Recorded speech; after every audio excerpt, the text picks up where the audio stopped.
Con ustedes, el doctor José Luis Rodríguez. Hola mis amigos, bienvenidos a mi programa Un Café con José Luis Rodríguez. Tengo un invitado de lujo, mi amigo y filósofo, señor Ronnie Videla. Muchas gracias, Ronnie, por estar presente en mi programa, tu buena disposición, tu amabilidad y tu participación activa. Un millón de gracias. Bienvenido. Muchas gracias, José Luis, gracias por la invitación. Agradecido a ti, de todas maneras. Ronnie, generalmente uno presenta a su invitado, ¿cierto?, con un pequeño currículum, de modo que resumir la vida de una persona en un currículum cortito me puede salir muy pretencioso de mi parte, ¿no? Preferiría que tú te presentaras a ti mismo con los hitos como importantes de tu vida. Sí, bueno, yo soy profesor y licenciado en educación de formación. Me fui especializando en mis posgrados en el área de psicología, luego otro en el área de literatura y filosofía, y finalmente uno en ciencias de la educación ligado a la parte de las ciencias cognitivas. Particularmente me dedico a la investigación en el área de la fenomenología, la filosofía y las ciencias cognitivas a temprana edad. Todo lo que tiene que ver con la educación matemática, todo lo que tiene que ver con los grandes problemas en el fondo que enfrenta la sociedad actual en el ámbito sociológico, psicológico y educativo. ¿Qué más añadir? Bueno, me he formado también en otras áreas que están ligadas y son complementarias, como el área de la biología cultural, con Humberto Maturana y Jimena Dávila, y participo generalmente en proyectos de investigación que están a mi cargo dentro de la Universidad de La Serena, como la Universidad Santo Tomás de la Cuarta Región. Y también, como tú me has contado en otra oportunidad, eres un experto en el tema de Gabriela Mistral, su vida y su obra, que está en algún momento a punto de publicar un libro, ¿no? Sí, también, justamente en el área de literatura y filosofía es una de las vetas que he ido explorando en la región y que particularmente correspondió a mi tesis de estudio latinoamericano en el área de literatura y filosofía. Así que claramente uno de mis grandes deseos es poder plasmarlo en un libro.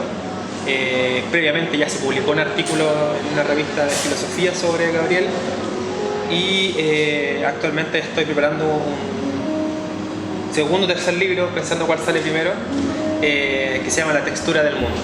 Así que ahí los dejo a todos invitados a mitad de año para ese lanzamiento. Hoy estaremos de productor ejecutivo. Por supuesto, por supuesto. Oye, bueno, tú sabes que vivimos en un modo pandémico, por decir así, ¿no?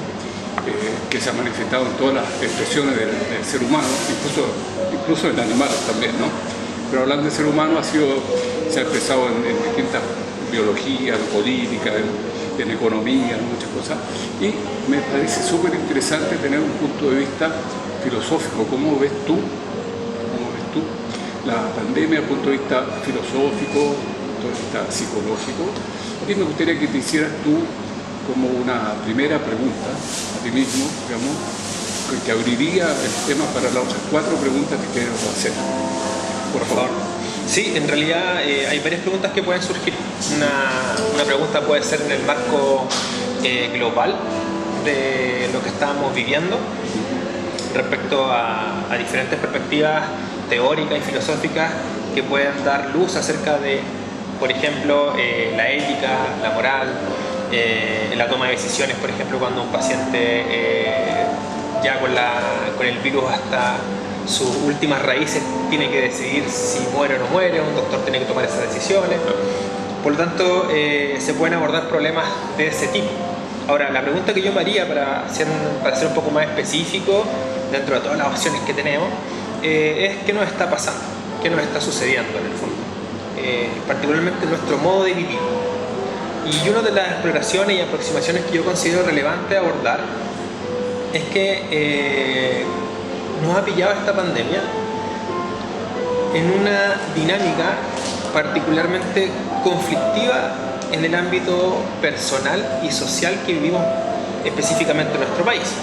Por todo lo que ocurre en la crisis social, no nos pilla como cualquier otro país, ¿cierto?, en un escenario mucho más neutral, sino que nos pilla con cierta inclinación hacia ciertos afectos, hacia ciertos haceres, hacia ciertas transformaciones de la convivencia.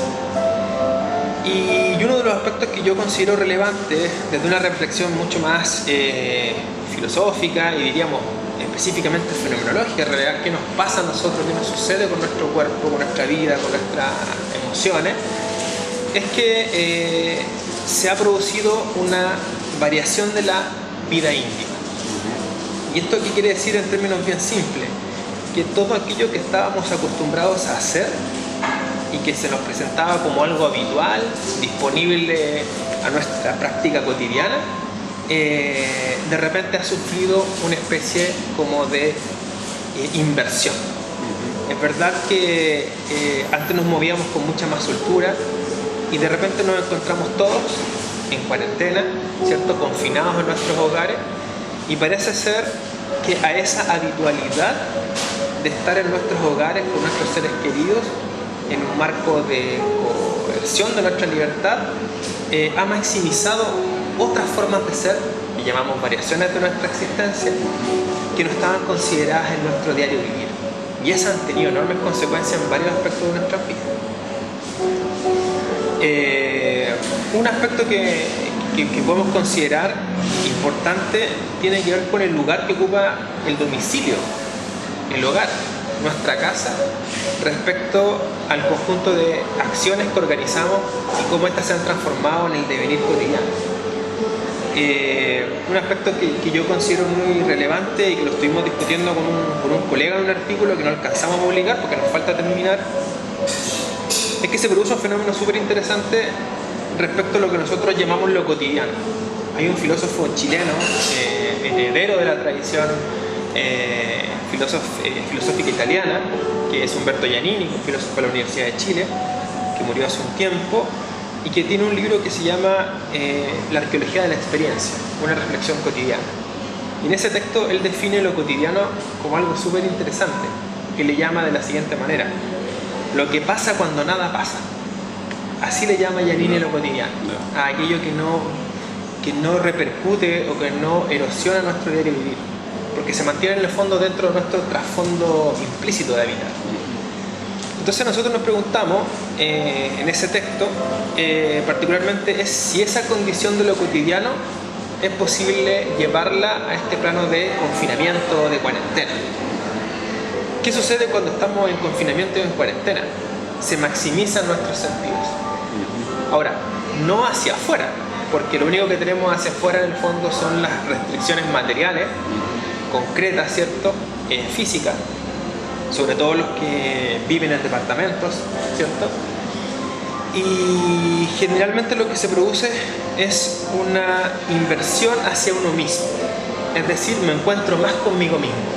Antes estaba más arrojado hacia afuera, ¿cierto? Tomaba el desayuno en la mañana, me iba a mis labores, después almorzaba y así sucesivamente. Ahí te quería hacer una acotación, ¿eh? Uno como que tenía, pasaba por este mundo un poco, entre comillas, dormido, que tenía una especie de plano, sentido de la vida, que estaba relacionado con trabajo, una cosa familiar, una rutina, ¿no?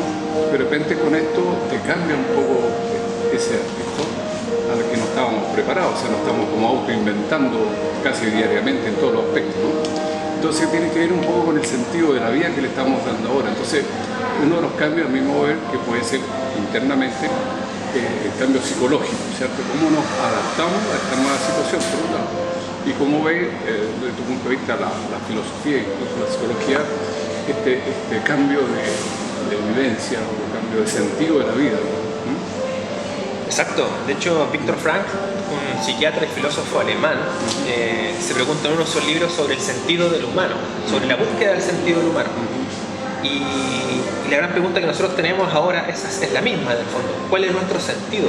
¿Hacia dónde vamos en este marco de pandemia? Pero primero tenemos que entendernos, por lo tanto nos preguntamos qué nos sucede, qué nos pasa, qué está sucediendo con nosotros en este contexto.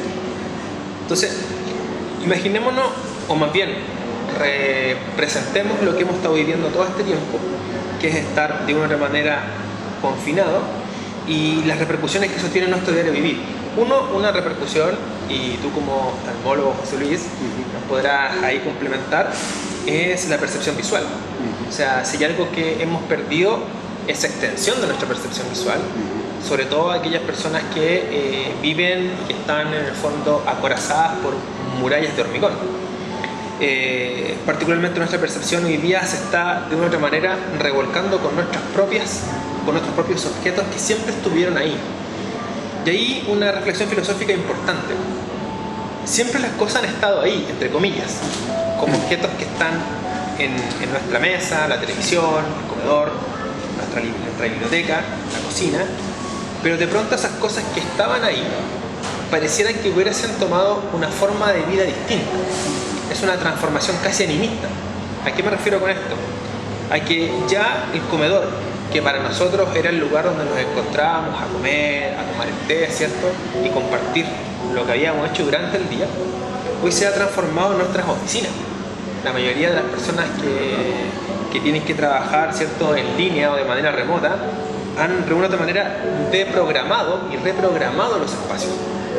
Lo que de una otra manera se planteó en esta interesante perspectiva de habitar en tiempos de pandemia es lo que se llama la casa difusa.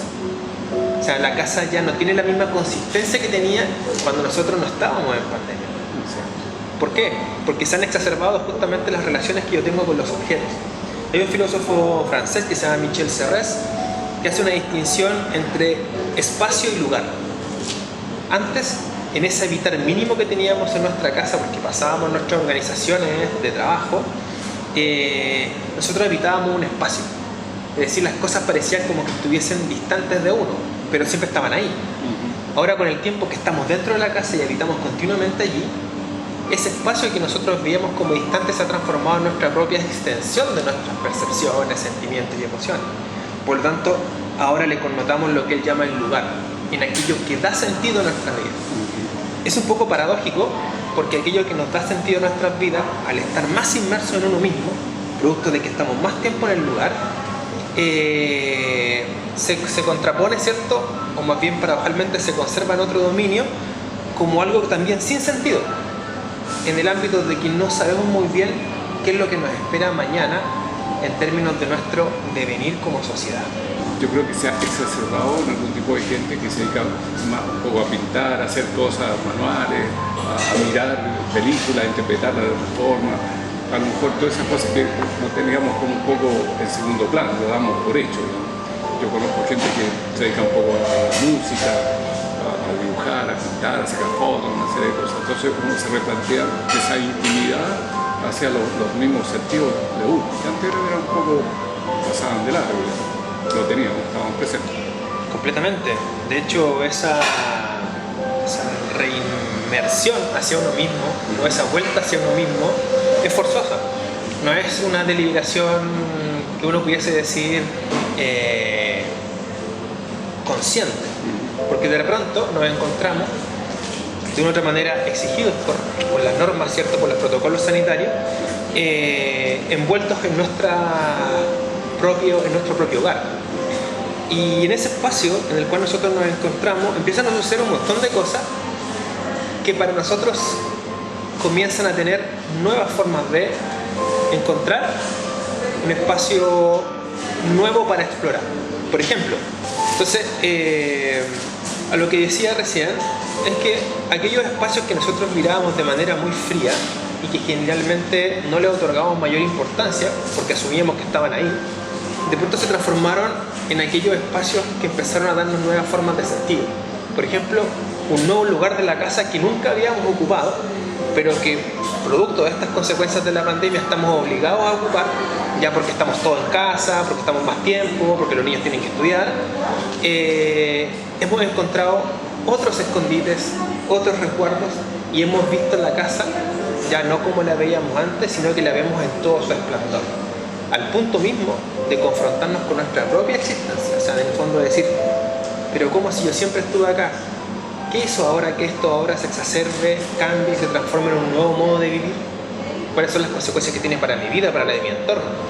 No estábamos acostumbrados en el fondo a disfrutar de todos los espacios de la casa, pero como estamos todos en la casa en el mismo momento del tiempo, tenemos que ahora reprogramar esos espacios y participar de esos procesos. Me ha tocado ver pacientes a mí, o personas o amigos que han logrado hacer el cambio, cambiando un chip, digamos, de enfrentar esta situación, bueno, con temor probablemente, pero sacándole alguna lección, alguna enseñanza, ¿cierto? Y hay otras personas que se han quedado un poco pegadas en el asunto y ven todo con mucho temor. Creo que es natural para ellos, digamos, y ese es uno de los cambios que estamos experimentando a nivel psicológico. O sea, cómo vemos lo que tenemos como una oportunidad, en algunos casos, sabiendo que es cruel un poco, hay gente que ha muerto, etcétera, cómo podemos hacer un cambio y ser un poco mejores, darle ese sentido a la vida distinto, no solamente al consumo, ¿cierto?, de cosas que me hacían feliz.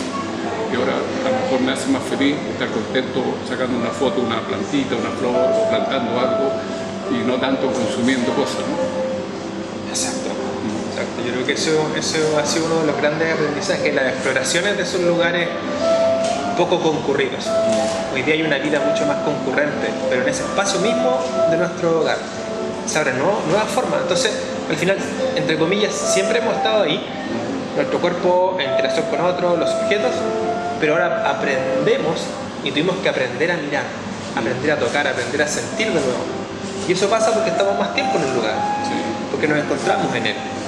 Y así sucesivamente se van configurando nuevas formas de vida, nuevas ideas, nuevos mundos que nos permiten explorar con mayor profundidad aquello que nos va sucediendo.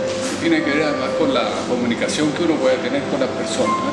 Yo creo que uno se comunica muchas veces con una superficialidad, ¿no? Como está el tiempo, que está feo, que está lluvioso, que no, etcétera, etcétera.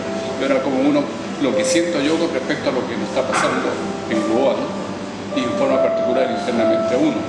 Y después el rol que uno cumple, yo como médico me sale divertido de repente tener que calmar a personas, darle cosas que a lo mejor interiormente yo también tengo el mismo temor de ellos. Yo no tengo solucionado para nada lo que me va a pasar mañana, mi pasado, salvo los eternos problemas o las eternas situaciones psicológicas. Uno se va a morir de esa manera.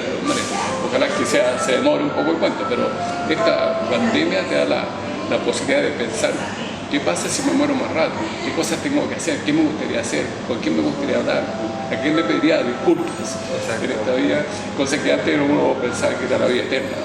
Claro. Yo lo noto así. Sí, claramente.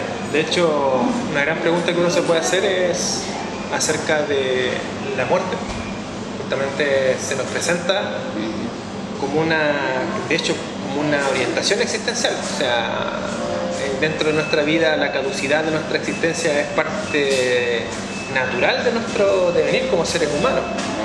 Pero hoy día se nos acrecenta y se nos exacerba con las noticias, con los periódicos, con toda la información que se está presentando, con la cantidad de muertos.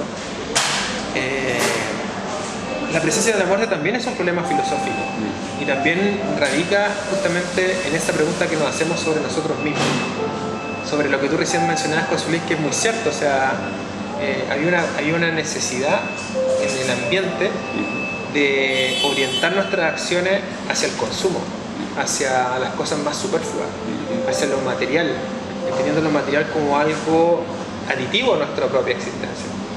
Y de pronto nos empezamos a conflictuar con aquellas necesidades que eran mucho más básicas y mucho más pedestres, como por ejemplo disfrutar un poco más de tiempo con nuestros seres queridos, disfrutar de nuestro tiempo para poder tener mayor ocio y por lo tanto disfrutar dentro de lo paradojalmente que es también absorber el sufrimiento y el dolor de los demás, acostumbrarnos a que hay un lugar en el cual nosotros podemos refugiarnos. Hay un matemático, filósofo francés también del principio del siglo XX que se llama Gaston Bachelard, que tiene un libro que se llama La poética del espacio. Y en esa poética del espacio, en el fondo, es lo que hace realzar diferentes lugares de la casa, como lugares, le llama antropocósmicos, en el fondo, como ese encuentro en el fondo conmigo, el sentido de mi vida, el de nuestros seres humanos, el de nuestra familia, en este universo. Por lo tanto, ahí yo validaría y tomaría como gran aprendizaje, como una gran oportunidad que nos da la pandemia, el reorientar nuestras acciones, nuestros tiempos y nuestra mirada hacia lo que es más relevante, lo que es más importante, lo que tiene que ver con nosotros. Y la muerte, como también decía un filósofo chileno que se llama Sergio Rojas, lo más preocupante es que parece que nos vino, o más bien está presente y latente en nuestro hogar. Alguien uno puede decir, yo me puedo morir en un viaje en avión, ¿cierto? En un colectivo, en un accidente de auto, de una enfermedad, ¿cierto? Pero de repente la enfermedad y la consecuencia que trae en el fondo el COVID y la muerte nos visita. Y nos visita continuamente cuando sabemos de alguien que estuvo con otras personas, que no sabemos si se ha cuidado o no, y que de repente nos visita de manera intempestiva, abrupta, llega y nos pilla, por ejemplo, sin los protocolos necesarios para poder abordarlo. Ahí se produce un primer casi como preparación del cuerpo ante la amenaza inminente, ¿cierto?, de esta posibilidad de morir.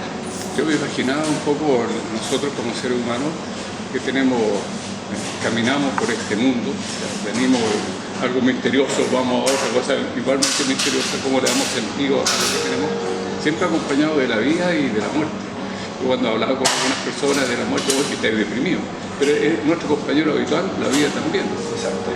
Muchas veces uno le tiene temor a morir, pero también uno puede tener temor o lo que sea a vivir. O sea, vivimos muchas veces o nuestra inacción se refiere a los temores, no hacemos eso por temor o por susto. Estábamos recién, Ronnie, hablando un poco, generalizando en realidad de la vida y de la muerte, ¿no? Que se ha despertado en nosotros ese fuerte sentimiento de saber que tenemos un tiempo de expiración, ¿cierto? Eso está presente cada rato por lo que hemos conversado, ¿no? ¿Qué otros sentimientos, qué otras cosas han aparecido en esta época que nos ha hecho reflexionar a nosotros como seres humanos? Otro aspecto o emoción atávica, por ejemplo, es el miedo, ¿cierto? Uno dice, ya tengo miedo a la muerte. Y ese miedo a la muerte está asociado a un aspecto hoy día que se llama, y ya ha florecido, de hecho una primatóloga de apellido Berger lo planteó, que es el famoso asco social, que es algo que en el fondo que es inevitable no observar y hacerse cargo cuando uno escucha en un supermercado, ¿cierto?, a alguien toser o alguien en el fondo que es detenido a la entrada, ¿cierto?, porque prende 38, un poco de fiebre, y esa sensación inmediatamente nos coloca en alerta y al mismo tiempo automáticamente genera una distancia y una especie incluso como de asco en el fondo, una especie como de sensación de alguien que no es bienvenido dentro del marco de acción de tu propio cuerpo. Entonces, como consecuencia de la pandemia, aparte de esta inminente amenaza de morir, ¿cierto?, nos acompaña o se presenta como subproducto este miedo atávico, como del asco social. Y es complicado, porque en el fondo hoy día las políticas educativas, por ejemplo, tomando una parte que también trabajo, está pensando en que todos los escolares tienen que entrar, de que todas las personas tienen que volver a sus funciones, considerando que está toda esta segunda ola. Y la pregunta que nos hacemos, que también puede ser de corte filosófico, ¿qué tan preparados estamos los seres humanos en este contexto de pandemia bastante acelerado, en una segunda ola, surfeando la segunda ola, de poder interaccionar con los otros bajo todas estas restricciones que tenemos? Es inevitable que la convivencia se va a ver dañada y por lo tanto el modo de relacionarnos va a tener diferentes matices. Por lo tanto, yo y creo un poco, para ir cerrando algunos temas importantes, que debemos reconsiderar los aspectos positivos que la pandemia ha tenido, ¿cierto?, analizar y poder chequear los aspectos negativos, y por lo demás plantearnos desde el punto de vista como seres humanos existentes en este planeta un sentido de la vida donde el cual vamos a haber aprendido que lo que nos está ocurriendo hoy día, de hecho ya en Homo Deus, en este libro de Harari, aparecía justamente la pandemia como la amenaza inminente para poder colocar de pies al revés a la sociedad, acompañado de la obesidad, más allá de que las guerras u otro tipo de amenaza que tuvimos en la vida. Por lo tanto, agradecer el momento en el que estamos, reconfigurar nuestro propio sentido, tanto con uno mismo, con los otros que nos acompañan, y no olvidarnos que toda esta vivencia que estamos incorporando y que estamos teniendo también van a afectar a nuestras generaciones y por tanto a nuestro medio más cercano. Muchas gracias, Ronnie, por estar presente en mi primer programa. El tema muy interesante, a lo mejor da para mucho más todavía, por supuesto, esto es muy cortito y hace reflexionar un poco sobre el sentido de la vida, de la muerte, etcétera, etcétera. Entonces, mis amigos, los dejo invitados para la próxima semana con un nuevo entrevistado, que va a ser una doctora que nos va a hablar un poco del tema broncopulmonar en pandemia, ¿no? Los espero en este mismo lugar y en este mismo lugar que es el Mi Café de La Serena, de Uclicen, y agradecer a mis amigos Edgardo Gres Ramírez y a su nieta Diva Bascuñán Gres por prestarnos esta locación. Nos vemos la próxima semana. Este programa fue presentado por Mi Café.